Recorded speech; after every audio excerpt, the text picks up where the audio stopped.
Nick Robertson, you have been inside that press conference. We heard you ask that first question. Are you pointing the finger of blame effectively, and I'm paraphrasing you here, at Iran?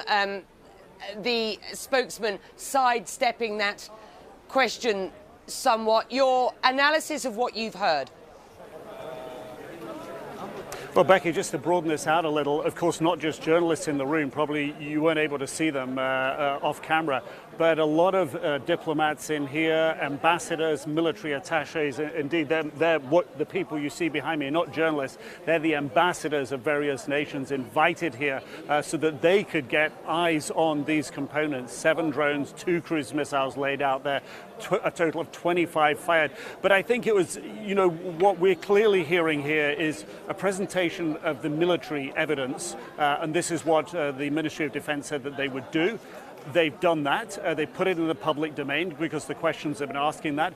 I tried to ask, a question that would explain for the layman, if you will, why you can draw these conclusions about the range of these missiles and drones. But the spokesman fell back on what is very common in military circles and in the analysis of these weapon systems, is that these are commonly known as Iranian manufactured systems. So there's no sort of ambiguity about that.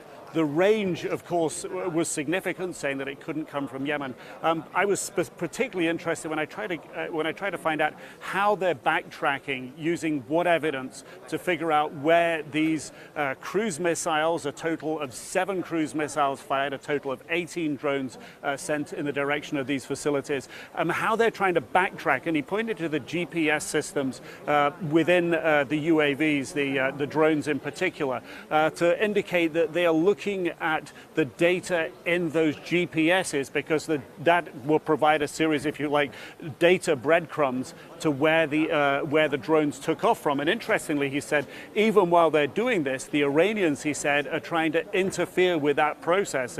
Perhaps he didn't say specifically how, whether it's shut down or scrub the data that's on some of that GPS equipment. That's significant, but very clearly he stayed away from the big question here is, this has all the hallmarks of Iran. He's just laid it out.